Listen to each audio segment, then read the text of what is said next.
It's me again. Hello, how you doing? I'm gonna do one more thing before I call it a night, and um, I wanted to, and I promised you I would get into art and illustration and the comic book stuff on my new channel. Some of these here I own. Some of these I borrow from the library, and just over the last couple weeks, I've been borrowing more comic novels from the library than I've obviously been buying. I mean, that's a lot of stuff, and I've been reading some of them, and it's just been so much fun. But um, it is true that we are entering into a generation and a time set where comic books and comic novels have taken on a new level. Um, so I'm gonna start off with, so I don't run out of time because I got a lot here to show. I'll do a part two if I don't get it all done because I got a lot to say anyway. On top of all this, but um, I want to talk about the ones that actually help. There's a lot of science fiction in comic books and comic novels. So right there, that is what sells. That science fiction is what sells, and I have some good ones here too. Some that I really like, and some, okay. But the first thing I want to show you here, and this one here I'm borrowing from the library. My Degeneration, A Journey Through Parkinsons. This one here is a story about a guy who has Parkinson's disease, and he's showing you in here what people that go through Parkinson's have to go through. And it's also, I guess, this parts of this book was put in brochures in hospitals and stuff like that. This is the full book. And the thing that blesses me about this is that the guy that is doing the artwork in here and wrote the book is the guy that's suffering from Parkinson's disease. I think that's just awesome. That is awesome. This one here kind of ticked me off. Philosophy, the cartoon introduction to philosophy.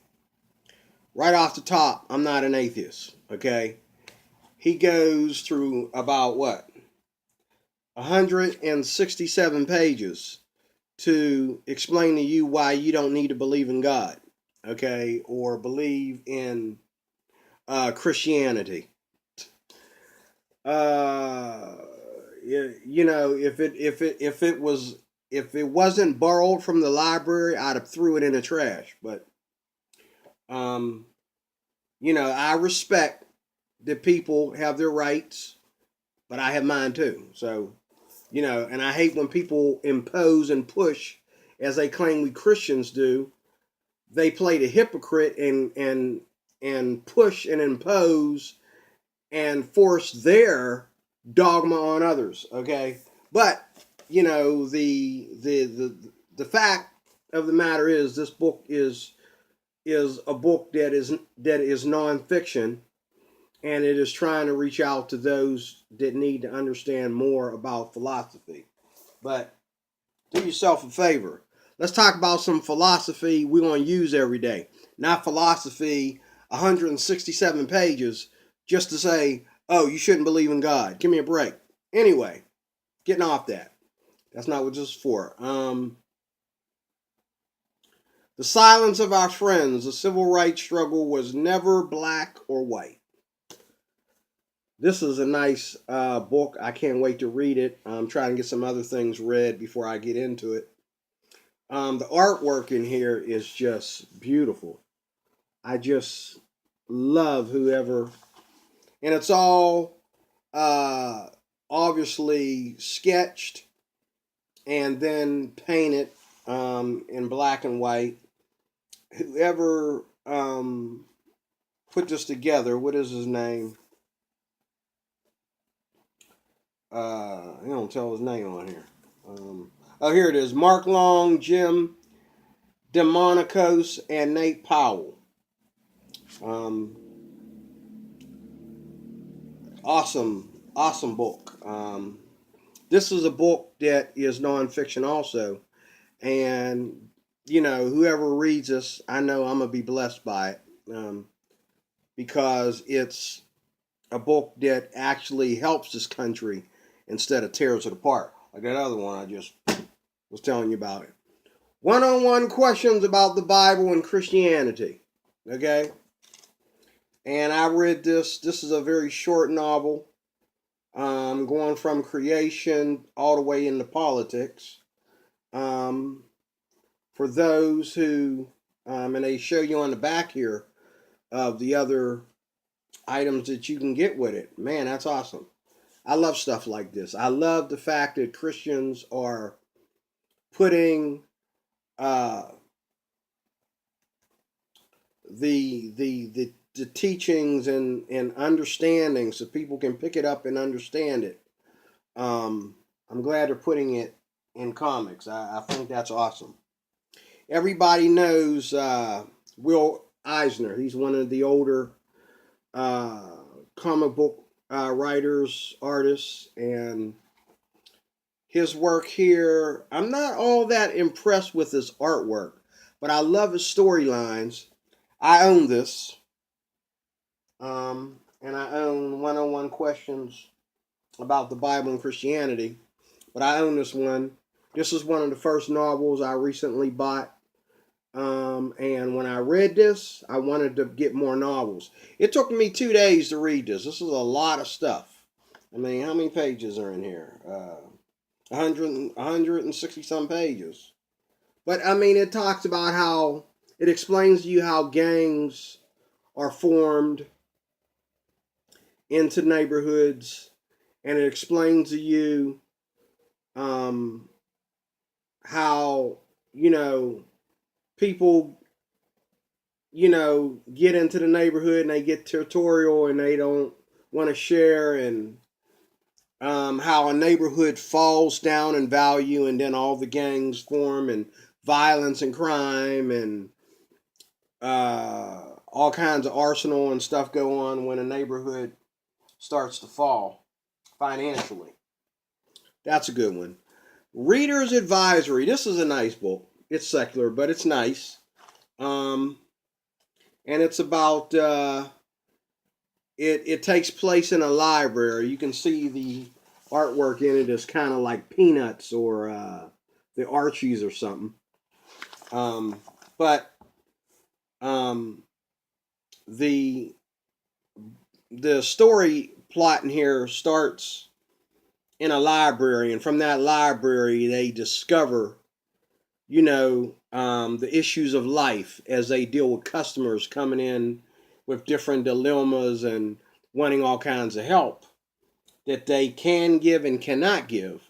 And that's true, because every day we go to work and we deal with the outside world when we leave our homes, and we learn a lot about life from that. So this is very nice.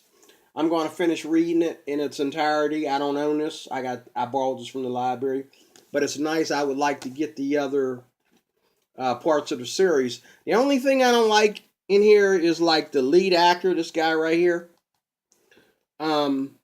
He has a tendency to be like really insensitive, which I guess in here that's supposed to be a good thing.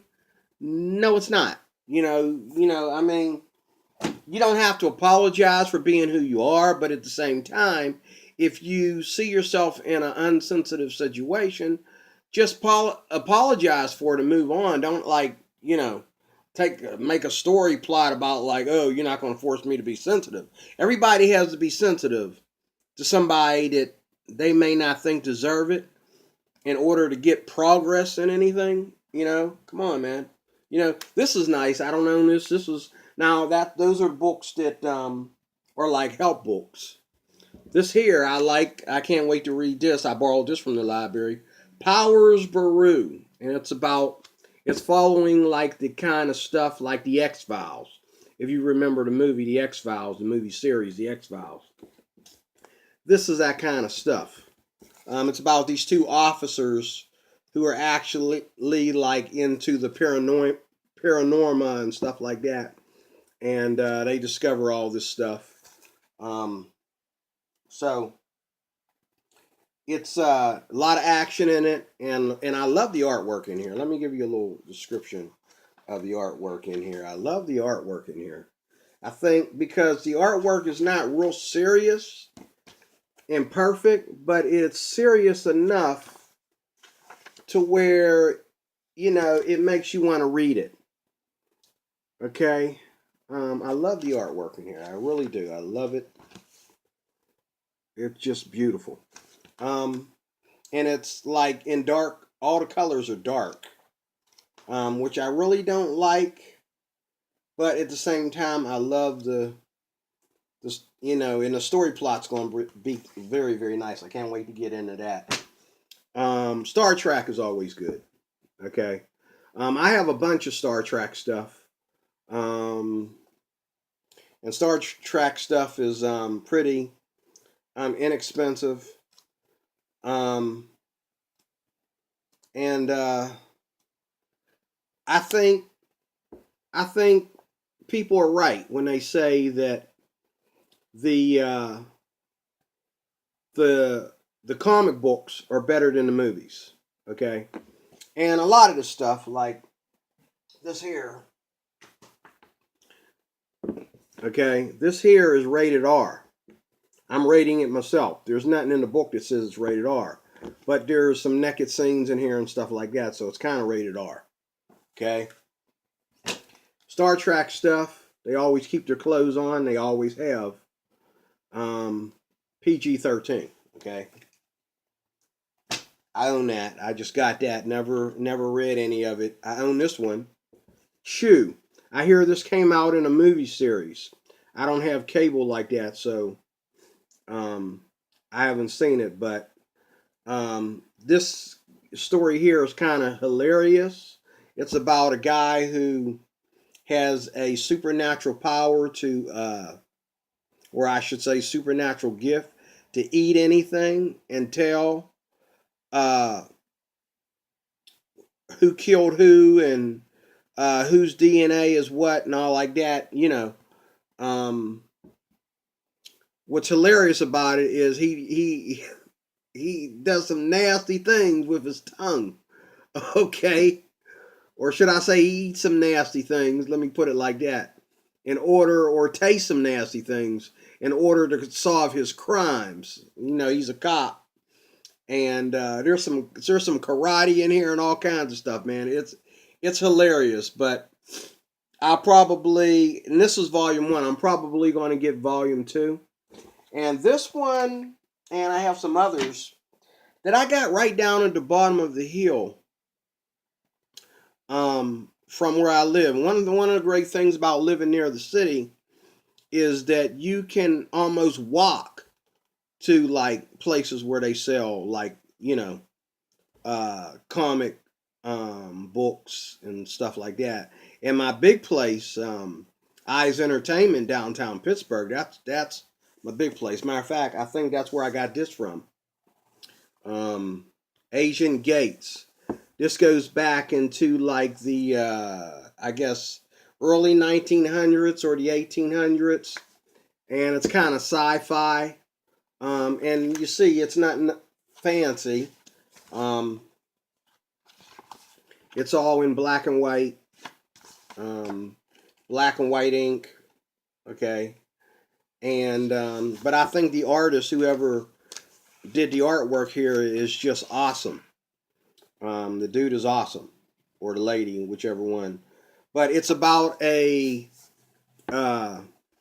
guy here, Agent Gates, has he's an amputee, but he's got a leg that is able to do all kinds of things.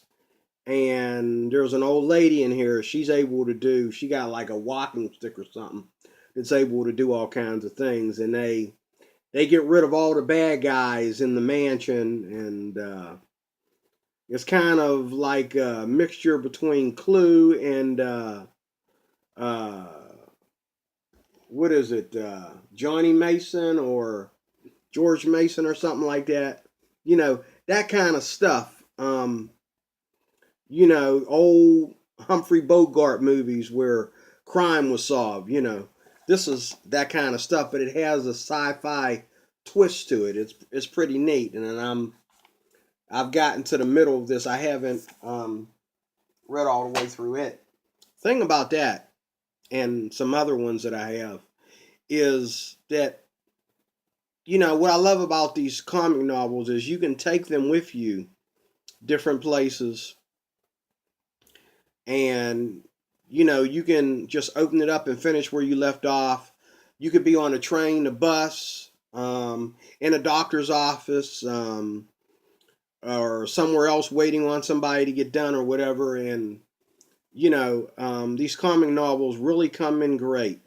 But like I said, what really gets me into them, the main thing that gets me into them, is the expression of using the beauty of illustration to get a message across. I love the sci-fi stuff too, a little bit of superheroes and a little bit of like sci-fi suspense, but I also love the more serious nonfiction stuff where you're getting a point across. Like in the Will Eisner stuff, and the book on 101 questions about the Bible and stuff like that. I love when you use art to get a point across, and teach somebody something that they can use in their everyday life, and not just something to pass the time away, if you know what I mean. Also, what was I going to say? It'll come back to me. Anyway, this one I own. It's boring. It's so boring, I'm having a hard time opening it up and reading it. It's just boring. I mean, it's like all the drawings look like the same person, just altered a little bit, and but for like teens, they might like this. It's called the Gypsy Lounge, and I kind of bought it because it was cheap, and I really didn't pay attention to what I was getting into when I got it. When I got it home and tried to read it, it was like, what's the point? I mean, the story just jumps all over the place. And the people in here, they just look like they're coked out of their mind. I mean, and they all look like the same dude with just different outfits. And, it's not helping me any. But, I guess this here is a popular one. And what it is, it has a bunch of different stories in it. And so all the artwork in here is different because it has a bunch of different stories. And all the artwork is different. There's several different artists in here, and several different story plots and all like that. This is mine. I grabbed this. It's kind of like almost like a Saturday Night Live kind of thing or something like that. It's not really meant to be taken seriously, but there are some stories in there that okay, you got you thinking. Before Watchmen, this is a mini issue, but they also have this in a novel. This is just a paper back. I think this whole thing can be put in a novel, and they tell you here, rated M. Okay, so pretty interesting. Pretty interesting. Let you know what you're getting into. Here's another one by Will Eisner. All about Patchell. I guess that's her name or whatever. This is kind of boring to me, even though I like his stuff. This is about a woman who every man she touches basically ends up dead, or either ends up broke or something. Anyway, like I said, Will Eisner, he's more into the more, he's into a little bit of fiction, but also in the nonfiction. And everything that he does kind of like has a little bit of a moral message to it. And I mean, his stuff is exhaustive, which I like. But I'm not too impressed with his artwork. It's all kind of like old, and it's all kind of like all the same. And it's always black and white, no color. But it is something to read, to pass the time away. This here I might read next time my DVD player breaks down on me. Okay.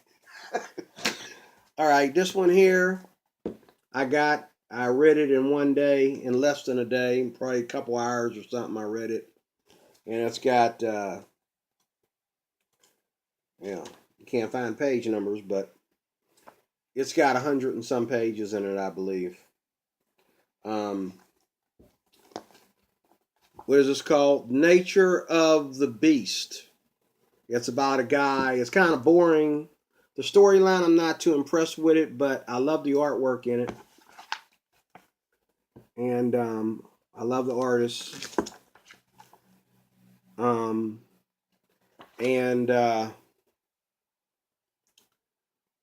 Books like this, once you read it, it's like you might just throw it in the trash. I mean, it's really just I don't know. It's like watching the Power Rangers or something on TV or something. I don't know.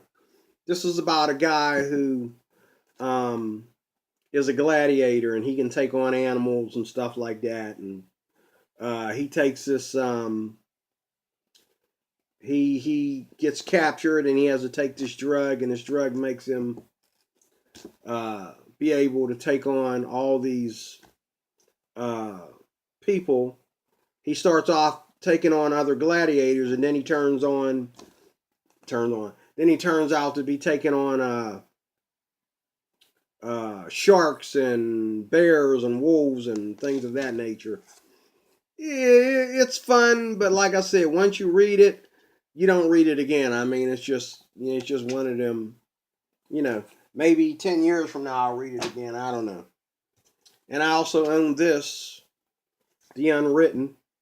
It starts off nice, but then near the end, it gets really, really, really into, like, I don't know, some kind of witchcraft stuff, like where they think that I don't know. He thinks he's a spiritist or something from the past, and he discovers that he has these powers or something. And it gets really, really, the storyline gets really mystical and goofy at the end. But I think this here is, if this is a volume, let me see. Okay, this is number 2.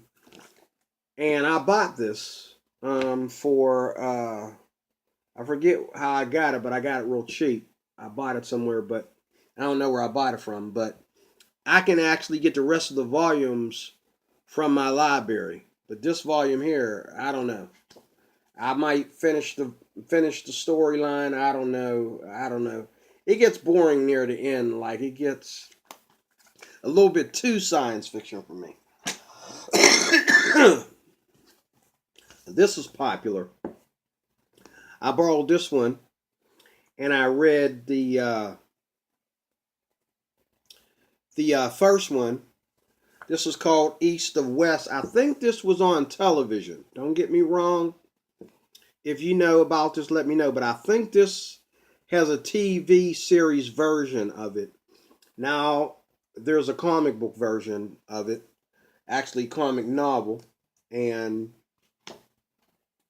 Um, Again, no page numbers, but the artists in here are really, really good artists, and really, spooky, really spooky stuff. Um, this is one of them things where you get into it and like Game of Thrones, okay? You get into it, and even though they get carried away with stuff, you want to see how the story ends. And that's the kind of way I'm probably going to be with this. I already read volume one. This is volume two. And my local library has the whole volume set. So I'm probably going to go through each one. Even though you don't need all these volumes to find your lost son. But, you know, but this cowboy in here, there's a cowboy in here. He's like a sci-fi cowboy. He got like a sci-fi tonneau with him, and then he has this chick called the Crow, and they go around and they take out his enemies and all that kind of stuff. And um, again, it's one of them things where it's rated T for teen, even though I think it should have a higher rating than that. I think it should be rated PG-13 or something, or all, because there are some pictures in here where uh, there's a little bit of nudity and stuff. And but I tell you what, whoever does the artwork for this stuff and whoever writes the storylines for this stuff, they have a big imagination. I tell you that. My goodness. And before I close, and I'm gonna have to do a part two because I got these other ones that I weren't able to get to. Um, Here's Madman. Everybody knows Madman. I'm just now getting into this. This is by Image, same publishing company, I guess, that does East of West. So, um, Madman, I love the artwork in here. Even better than that, it's all like just black and blue ink, and special paint colors in here. But the artist itself, I look at lines. I look at how the lines of characters come together, what the characters look like, and stuff like that. That's what I call good art. And how you're able to express action and stuff like that in a film. So I'm gonna stop there. Um, I'm in the comics because I am thinking about uh, adding uh, that back in as a hobby. Um, I used to draw, and I drew a lot of stuff back in the day. My kids lost it all. Thank you, love, for losing all my stuff. But my kids lost all my drawings that I had in the past. Um, but I had some nice stuff that I drew, and I have a storyline now that I'm trying to work on. And when I start working on it and start to draw my first characters, I will do some videos on all that stuff. Um, Also, I'm not all that great of an artist because like I said, I haven't been, uh, putting my finger to the pencil for a long time. But I love to draw, and I've always loved to create comics, and it just so impresses me how you can change your world with just a pencil, a pen, or a color pencil, or a pastel, or a marker. It just totally impresses me how you can change your world, or you can make your world better, just by that kind of medium. So please, holler at me, give me a like or a dislike. Give me a comment. Give me some info on these comic books, these comic novels, especially the ones that are better for a 50-year-old man like myself. And I will talk to you soon. God bless you and good night.